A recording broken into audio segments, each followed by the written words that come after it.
ไม่ได้เป็นจีนเนี่ยอันนี้สุสานจีนตัวกายบ้านกันหน้าที่เป็นไทยนี่ตายแค่สิไปเบาให้ลูกมาดูคนจะไม่เห็นคนโง่แล้วเส้นไม้นั่นนี่เส้นน้ำบินนั่นนี่ไปบางยอดเส้นเดียวก็พามาเหมือนเสาที่เส้นมุกเสาน้ำเสาโอ้โหเลยพอยายแล้วพาเอาหนอนได้มาสาวแล้วบริเขาตั้งสนามได้เลยอันนี้คือทั้งในเมืองนี่นี่กลับหัวเด็กเก่าเลยนี่ถนนคอนกรีตเส้นแดงอยู่ในภาคใต้ของลาวอันนี้เฮ็ดเองบ่ได้เสียเงินว่าลำสมัยดอยปีท่านปีเหลือแต่ขัวเซโดนแต่ว่าไพ่ใหม่จะไม่ตะเคียงว่าไพ่ใหม่ขัวดำก็อยู่ปากของเพกนี่เขาดื้อออกแล้วเขาก็สร้างเป็นสะพานคอนกรีต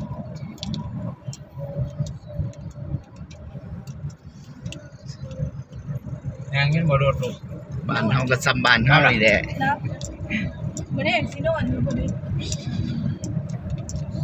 กับบ้านขี่รถรอบ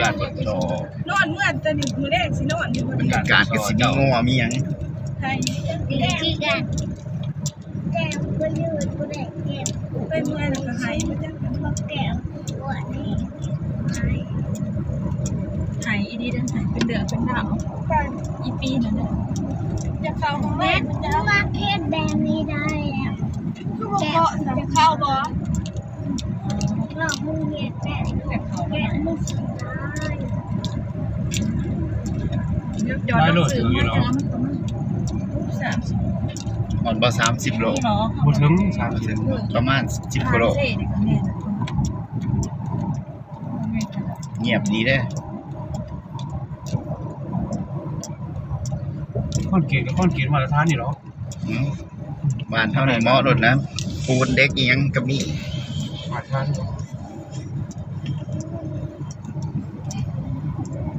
สิคะแนนกว้างๆจังซี่ก็ซ้ำสิจอดข้างๆรถบ่ต้องขึ้นฟุตบาทจอดมันก็บ่เกะกะหมู่อยู่แล้วเนาะพวกเลนเนาะนี่เห็นบ่มันก็จอดได้เลนแล้วพวกเลนสมควรเด้นี่แหละก็ซ้ำบ้านเฮาใครก็ให้ผู้บ่ยวกก็บ่ประชากรน้อยรถมันก็บ่ค่อยได้ว่าจังได๋ให้เฮ็ดให้มันได้บ่สิก็เว้ากันก็โตว่ากันอยู่ดีช่วงหน้าแล้งต้นไม้ก็ตายเหี่ยวแห้งต้นประดู่เด้เนาะต้นรูอย่างซั่นคือขี่รถแข่งรถใหญ่บ้องเบียร์เพิ่นสิบ่ฮู้จักสะบ่เด้สาโอ้คนสิงไข่พุ่นได้อยู่กลางถนนเตรียมอบแดดเช้านี่เฮ็ดจังได๋เนาะเช้าหรือบ่าวะบ่ได้มันสิสนตูดเขาเด้นี่บ่เพิ่นเฮ็ดอีหยังเพิ่นคือส้มวิวครับเพิ่นสิไปซ้ำได้ซ้ำหยังก็บ่ไปทางขาที่ท่านมันสิขนาดนี้กันแนวคนก็บ่ลงสิขึ้นก็บ่ขึ้นกันแนวนี่แหละเขาเล่นได้ไว้ก่อนผู้หญิงผู้ชายโอ้เนาะมันเพิ่นเว้าขี้โมงมาน่ะถ้าเพิ่นยังใส่หายเอื้อยดอกโอ้ยเด้อครับบ่ได้แต่หยุดเท่านั้นดอกครับว่านั่นเฮ็ดดีแล้วเฮ็ดเวียกเอื้อยดอก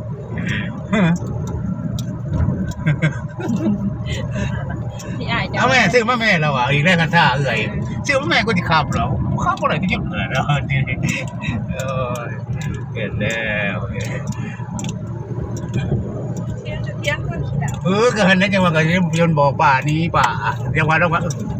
แล้วดอกนี้สั่งมาดูผู้หายหายแล้วผู้เฮ็ดให้หายก็เฮ็ดให้หายเนาะพี่ไหนพี่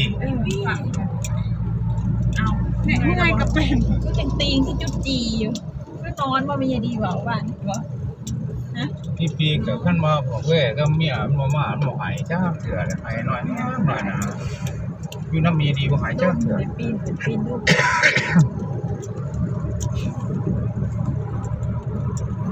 มีดีกับซ้ำกับคุณน่ะก็ซ้ำกันยังว่าไอ้โลเติบเลยเนี่ยไอ้โลแล้ว4 คนนาทีแค่ผู้มาดงอยู่ทั้งหน้าปากเส้นหย่อนจำเบ้ใช่จอนจะบ่มีอยู่จักล่ำไปดีเดี๋ยวบางเมืองเดี๋ยววันมีแต่งัวนี่บ่ว่ามันมีพอดับจัดบัดมีสนามบินนั่นสนามบินปากเซ่ วิศวกรรมการบินดาวใช้การบินดาวสมมติวิศวกรรมใหม่สนามบิน สนามบินกันแนวนี่แหละบ่ว่าอยู่ไส หัวร้านนี่มันกวงเติบเลย อยู่ทั้งในพุ่นเด้รอบๆมันก็เป็นแนวนี่แหละสนาม ร้าน บิ นี่ น มันกวงเติบเลย เพราะว่าน้องบ่ค่อยมีรถจอดทั้งใน เช้าอันนั้นคนนั้นเนี่ยเช้าอันนั้นเนี่ยแอร์คนนั้นเนี่ย ขี่สองคนก็เลย เห็นเราก็มีเรา แอร์เหล้าคนนั้นเนี่ยทำงานแอร์เหล้าคนนั้นเนี่ย เห็น แอร์โฮสเตสบ่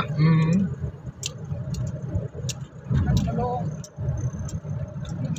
ต้นไม้สองข้างทาง ไกลของเขา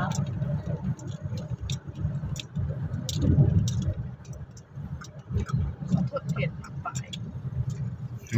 โอ้ยพวกมันขั้นวายเขาเฮ็ดเขาเฮ็ดแค่ขับแต่อยู่ไทยคือการเดือดยิบ พัน ยิบ มาก่อนตอกซิวเลย แนวมากเนาะ อันนี้คือก่อนตอกซิวดีวะมัน โอ้ยเว้านะถ่ายคลิปอยู่ เลยให้คิดตัด นี่คือเว้ามันสิอายอันนี้เขาเซ่เลยนี่ทางก็สิแคบตรง เขาตลาดแล้วเงิน เวียง เวียงเรียบคลองคือเขาคัวขามมานเขาเลย ง่ายกว่ามันง่ายกว่า เส้นนอกต้นนอกพ่อใหญ่เส้นในเข้ามาเมื่อเช้าเส้นใน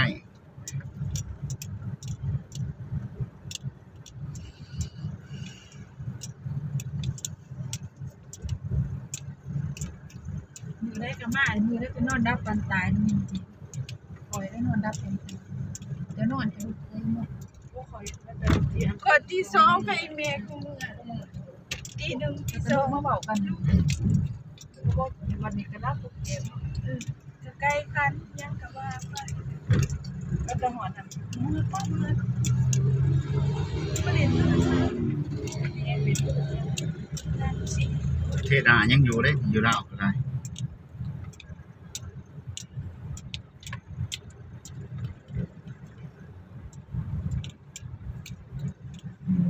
นอนหลับสอด้วยบ่เห็นรถเออเขานี่มังซะแต่นอน อ่านได้ยี่พอเฮียดบ่ซีบ่หา เรื่อง เบิ่ง ตอนนับสู่ ซื้อเนี่ย นครปากเซ่นครปากเซ่นะจ๊ะ คือชื่อนครนะเนี่ย แน่นอนคงจะเป็นไง เอ้าน ครปากเซ่ได้เพราะมันเรื่องปากเซ่ได้ หัวเซโดน ทีนี้ก็เห็นก่อนนครปากเซ่เลยจ้าแล้วบ้านมันพาขี่รถเดียบคล้องแบบจะพาก็ขี่ เดียวบ่คันเดียวสีเดียวได้นี่ เรียบได้เอาเรียบพ่อใหญ่ ไปหอดใจแล้วนี่ ง้อเดียวโค้งเขาเมื่อขามฟังนั่นกัน นี่ ขามเขาใส่ควงเขาพุ่น ได้ชื่อแล้วเที่ยว เที่ยวจักหน้อย ว่าขอพาจากเที่ยวนี่เดี๋ยวเบิ่งเดี๋ยวโค้งนี่ เที่ยวจักหน้อยมันได้มาเด้ มันได้มาเป็นหยัง นี่เด้สมมันลูกหลานเฮาก็บ่ค่อยสิได้มา เท่าไงเราบ่เท่าน่ะตายไงบ่เอ้ย มันยังหอรักเมืองบ่ นี่แหละเขาอยู่ในวัดนี้ตอนก่อนเฮียน โอ้แถวนี้เขาเล่นสงกรานต์นี่คักแท้ได้นี่จุดเมื่อสงกรานต์ มาเมื่อนั้นจริง นี่ รถเทของไทยกำลังบุบเบิ่งปล่อยออกจากนั้นพอดีเนาะมื้อนั้นเนาะโอ้ยฝ่าลงแต่ดิมุนอุ้ยปุ้ยอู้คนเต็มนั่นนี่รถแห่เขาเอามาแตะไทยเบิดรถแห่มึงแข่งเรือ เข้าสวง เขาปล่อยเขาแห่มาแต่ นักร้องมาแต่ไทยเลยส่วนเขามีงานบ้านเขาก็สิ ไทยสองแล้วสองเขาเอาขึ้นรถแห่หมด เอานักร้องไทยมาโปรโมทการท่องเที่ยว โอ้ยรถเขาเอามารถคันน้อยๆดอกอัน รถ แต่ ก ว่า ระ ดั บะ งอุบาทอุบายมันกล่องเลยนี่ ไม่เลยยักษ์ ว่ามันกล่อง พวกนั้นอยู่ทั้งหลังสิงงเลยพาไปใส่ดอ แต่เขาว่า ส่งวิวเด้โอ้ยเย็นๆจังสิคักเท่าใด นั่นนี่ตลาดตะกี้เห็นนั่นปากเซ่ตะกี้พอดีนี่ โอ้ยฝรั่ง ศาลาตัวนี้นี่ ชาบักทั้ง เจ้าขอยฝรั่ง มีในพ่อทาราที่ขี่เดียบ นี่ว่า เขาเดียบเนี่ย แต่งวัยรุ่นนี่เด้ เข้าให้ขึ้นแล้วบ่วะ อันนี้จอดอยู่เทิงนะสิขึ้นได้เด้ลองเบิ่ง ขึ้นเข้าบ่ให้ขนาดเฮาก็จังอันนั้นเนาะ ลองเบิ่งนี่ทำรถชมวิว ชมวิวจริง ปลูกหญ้ากำลังขึ้นได้ฝนมาใส่ โอ้บ่ได้ก็ยังบ่ทันได้ผ่าน มีแต่ยางบ่ มีแต่ยาง อย่าพาเข้าไปมอแล้วนะมอ เนี่ยทางสิกลับรถให้ตัว อีเด้เขามีแนวกั้นอยู่ เขามีแนวกัน ตัวนี้ได้จะแม่นเนาะมันก็ดีเนาะ ทั้งหลังเคาะเลย เป็นยังล่ะบัดนี้ทั้งหลังเคาะเลย ก็สิอวยรถสิย่านจังก็คอยยางเอาบ่ยางไปเบิ่งพุ่นบ่แล้วก็จัง ยางบ่คันยางก็สิขี่รถเท้าอยู่พุ่นกูตายเลย ก็ตายมันจะอยู่ก็คอยจะสิย่านยังแม่ ฮานเฮาก็อวยเฮาบ่ตกหรอกโอ้ยจะเป็นนี่นี่มันขึ้นด้วยรถทั่ว2คันพุ่นรถบัส ขึ้นเฮือมื้อนั้นเลยมื้อนั้นเอารถขึ้นบักมื้อนั้นเลย บ่ได้เอาขึ้น บ่ ทางนี้เขาบ่ไป ได้ไปหอดแต่ทนน่ะคือเก่าแล้วลงหัน บักนี่ก็มาโซ่ยังว่าถ้ารถขึ้นมาจอดแล้วก็พยาง เขา ยาง ก็ สู้ ยางเอาบ่เบิ่งบ่ แล้วโซ่ บ่เบิ่งเมื่อไรสัน เคยโซ่ คิดว่ามันสิออกคือนั้นเด้อนี่บ่แม่นพ่อเฒ่าตัวนั้น ตัวใด พูด ตัวนี้ก็สิแม่นคือกัน เป็นวงเวียนมั้ง เขาสอน สิออกได้อยู่ รถเขาก็ไปเดินยักเขาไป รถจักรเนาะอันนี้เขากั้นนะคันฉันก็ชุดปูนหอดปูนครัวพุ่น เขาบ่ให้รถใหญ่เขายังบ่ทันเปิด ยังบ่ ตั ทั วน นี้ แล้ว เขาเปิดนี่เขาต้องสลองกันอีก บ่ทันแล้วเด้เขายังปลูกหญ้าอยู่นี่ เขาปกแต่ง นี่เด้ครับจอดรถนี่ก็ขึ้นไปทาย แต่ว่าขึ้นทั้งนี้บ่ได้แล้วเขาปรับเลยไปเหยียบรถนี่เด้หญ้าเขาตาย มาเลยเขา แต่เด็กหน่อยวัยรุ่น มาทายของแต่งผมสิงกระจายชาวบ้านพูดสวนมันก็ได้มี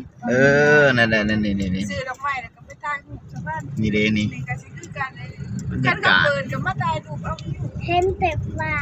เขาต้องเปิดเขาเฮ็ดนั่น แล้วค่อยไปแล้วบ่แม่นทายรูปส้มวิวพาบอลหันเฮาขึ้นไปปีที่แล้วนี่ดูหน้าบ้านบ่แม่นสนาม อยู่ฟังกุศลา บ่ได้ไปมื้อปีนั้นอยู่นะลูกกาบ่น่าบ่ได้ไปไปซั่นพวกนี้บ่ได้ไปบ่น่าบ่ทันได้ขึ้นไปบ่ดูขี่ก็ไปป้าบ่เปิ้ลบ่ได้ไปขี่บักแม่ เดินไป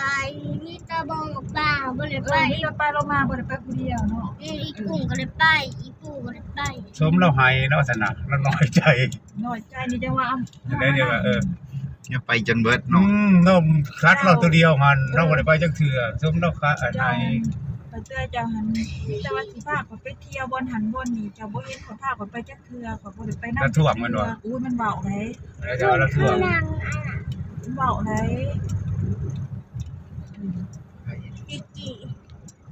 คือบ่เห็นเขาได้ไปทางไหนกับเจ้าจักเทื่อเจ้าบ่เห็นสิพาเขาไป ซื้อมาแล้วก็ไป นี่คือ เที่ยว ว่าเขาเฮ็ดไว้เติบแล้ว ไปเฮิงอะไร อีกี กันเจือนปากเซ่10กว่าปีแล้ว ไว้ ได้ เติบ อย่าให้ที่ป้าไป เฮ็ด ตลาด ตัวเท่ตัวนี้นี่รอบนึงนี่ได้ ต้นนี่หมอ โอ้ยขอยเวียนมากขอยยังมาเกือบตกโศกอยู่นี่อยู่ส่งคนเจ็บก็บ่ดีเนาะเฮาว่าสิออกทางเส้นนี้เนาะตอนเฮาออกจากโรงพยาบาลเนาะบ่ดีเนาะเฮาเวียนมาเสร็จมึงนี่ถือว่าไว้เติมเขาเก็บ ปลูกหญ้า ไว้เติมภาพเส้นนี้ไม่ไหวหรอกบ่แม่นบ่ทันได้พอปีได้เส้นนี้ ทางเรียบของ คนจนโลด บ่ทันได้พอปีได้ เป็นคนจนโลดเข้ามาท่องเที่ยวเบิ่งมาแย่เพิ่นเฮาก็เซียนสีตุกกะตรงหามาเด้อเป็นบ่จอดตึกก็เซียนตึกจอดเป็นหอดปีเฮาก็เซียนตัวก็พาเฮามาแถวนี้ นี่ก็ให้นี่เก่งมาไม่นี่มันเก่งกลางคืนจังหน่อยเขาเปิดได้นี่ โอ้ขับเปิดกันก็เปิดไม่ได้เขาเปิดซุมเมอร์ บ่เกินอะไรเลย เขาเปิดซุมเมอร์นี่จะสิมาบ่ บ่เกินแน่เลยจะสิมาบ่ อ๋อคืออะไรขึ้นมาเนาะ จะสิเข้ามองได้ก็ได้ไสนี่ล่ะไสของนี่แหละไสของนี่ได้เปิดซุม เปิด เมอ แล้ว ร์ เปิดแล้ว มันมีบ่ก็เปิดให้คนย่างซื่อโอ้เปิดกิ เปิดกินอาหาร คำเอาถังน้ำแข็งขึ้นท้ายรถนี่มานั่งจิบอยู่เทึกนี่โอ้น้องพ่อใหญ่ บรรยากาศเนาะ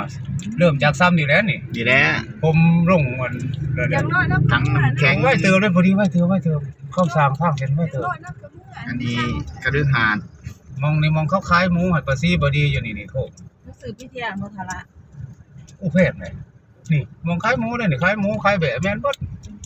จะผ่าน โอ้ยเดี๋ยวสิว่ามีเลยพอดีจะบอกมันเด้อคันเห็นหมูอยู่ปลาซีเอ้ยหมูจะว่าโอ้ตายแล้ว พิธีมากก็พูดยังไงว่าไม่ได้ซื้อมุ้ย นี่ถึงหมูถึงแบบโอ้ยอีแล้วปลาซีนี่ซอห้ำเลยขายหมู หมูสดแบะสด มีโมเมนต์โซดเขาเอิ่นเฮ้ยตัวเป็นโซดชอฮันเสร็จแล้ว นี่บอกให้บ่แม่นเล่าเรื่อง แล้วเรื่องจะคอดปากซีเมื่อวานเท่าวันมาที่ว่าไปซื้อผลบ่ มาจังกับเขากับน้ำไปซื้อไอ้ บอลไข่นั่งลงมือหัวบ้านนี่บ่ ผู้ขับมารถหลายขนาด ขั้นแบนตา รถติดรถสนนะ ตัวมันสิบ่มี รถสน ส่วนเฮ็ด มาเด้อบัดนึงผู้ใดมีเงิน10,000ผ่านด่านเขาได้หมดนี่ มี10,000มั้ย เป็นจีอยู่ เฮ้ยทางตำรวจกำลังไปรถสนกันนั่นน่ะ บ่มี รถสนพุ่นติดถึง มีดกับ10เพิ่นอย่าตักษารถมันติดเด้อโอ้ยมันยังไกล ยังไกลอยู่ดอก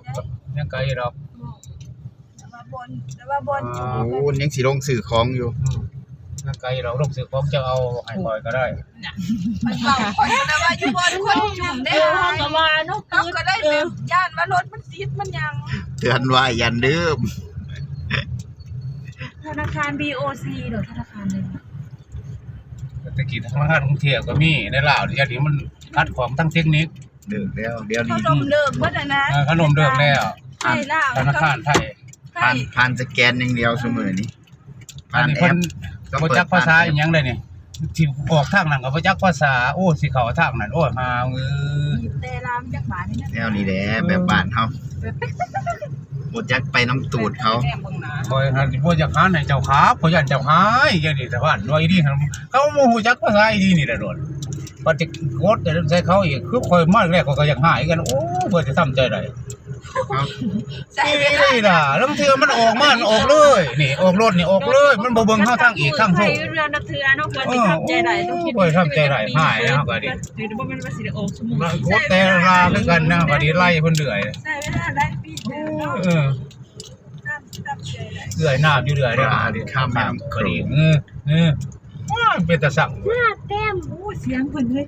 คุณน่ะเรียนของมันจะมีช่องไหนได้ ลูกโอ้เมื่อได้บ่นี่นอนเด้อบ่ลูก โดนเลย โอ้ตายแล้ว ที่บ้านนอนมันนอนยกหนกไปเด้อนอนเด้อ มันมาเก็บลูก มันเป็นพอมันเนาะ เสร็จ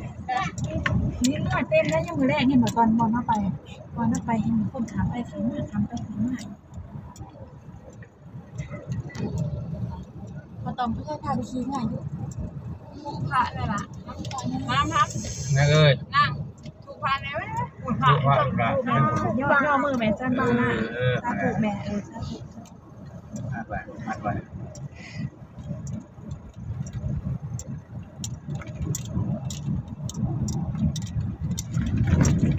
นี่ก็ห้าปลาตรงนี้โอ้หน้าเงื่อนก็ห้าปลาได้น่ะไม่ไล่เป็นดำๆก็กลางหม้อว้ายมันเองไร ตายอยู่ของถึงหลาย คนห้ามาได้ ย่ำเจอเขากลางลูกหมดได้ปลา ปลา สะพานลาวญี่ปุ่นได้นี่เจนญี่ปุ่นได้สร้างนี่สมัยข่อยเป็นเด็กหน่อยวัยรุ่นคือว่าสิไปเฮ็ดงานกับญี่ปุ่นนี่นะอยู่พุ่งมักสร้างแต่ก่อน ปลาโตหนา เขา ปูหน้าอะไรมากมั้งสวนเห็นถูกเห็นงานที่ปลูกสามว่าไหม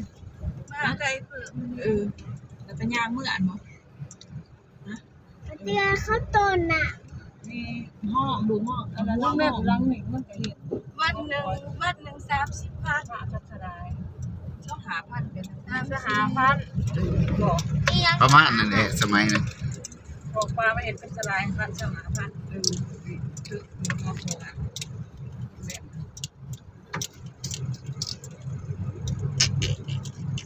มีแบบประสบการณ์โศกโศกมาอายตัวกู